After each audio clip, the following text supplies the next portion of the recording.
تمام. لا عشان تشوف وقت التجمع ده سنوي. تمام تمام.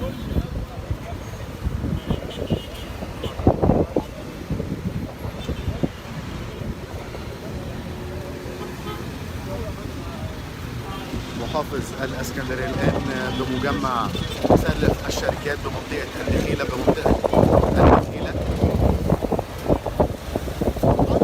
لمتابعه جهود تصريف مياه الامطار.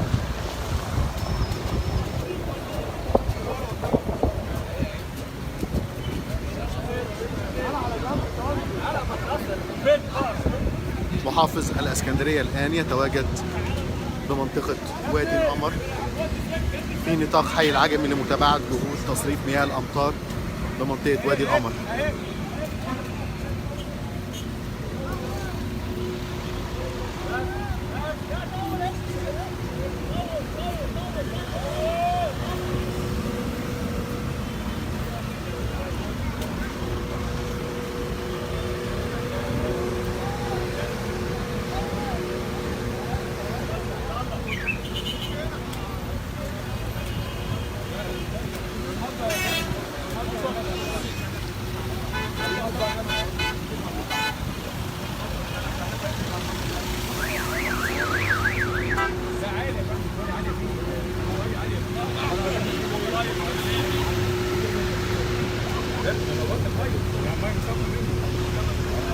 انا مش فاهم، انا عاوز اعرف انت دلوقتي بتاخد من المطبخ ده. ايوه ماشي. ايوه ترمي في ده هناك.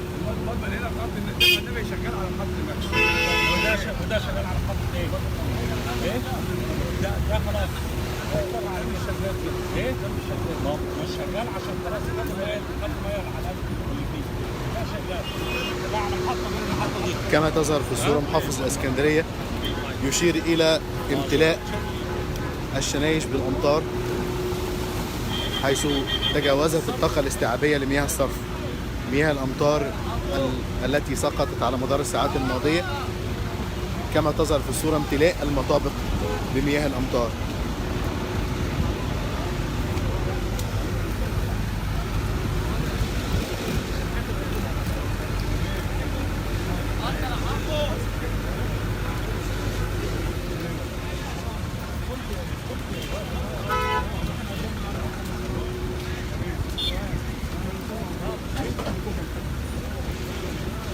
من جديد محافظ الاسكندريه وتابع تصريف مياه الامطار التي تراكمت على مدار الساعه الماضيه بمنطقه وادي القمر في نطاق حي العجمي.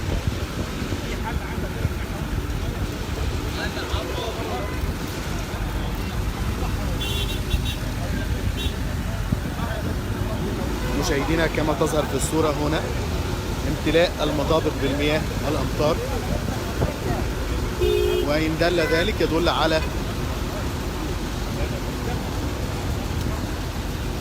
السعة الاستيعابية الكبيرة التي امتلأ بها مياه الأمطار الآن على مدار الساعة.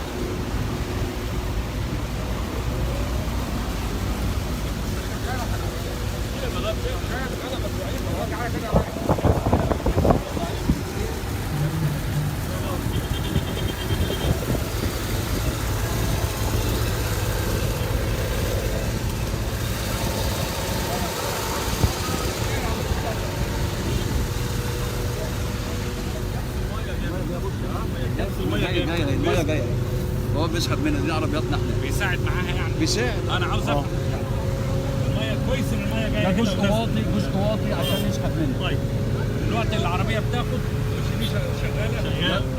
الاثنين الشيشه ما بتاخدش شغاله. لا العربيه رئيس كده مش قابل. كده مش قابل.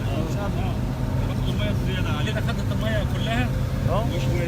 والعربيه بتسحب. شغلتها بتسحب بالعربيه. أنا عايز أشرح بس يا فندم اللي بيحصل هنا، يعني كده امتلأت هنا ده المطبخ ده شغال هو زي ما انتم شايفين، ولكن كميه الميه الزياده مخليه مش قادر يقبل تاني، فبنساعد بتصريف الميه باستخدام العربيات الخاصه بالحي بتشفط باقي كميات الميه عشان تصرفها في مكان اخر لغايه ما المطبخ يشتغل ويصرف الكميه اللي موجوده فيه. ملوش أي علاقة بتطهير الشنايش يا فندم. هو مطهر شغال، لكن احنا بنسحب الزياده، الميه الزياده ليه كميه استيعاب وطاقه استيعابيه.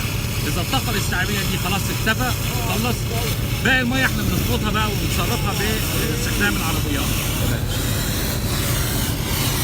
شو بتشتغل؟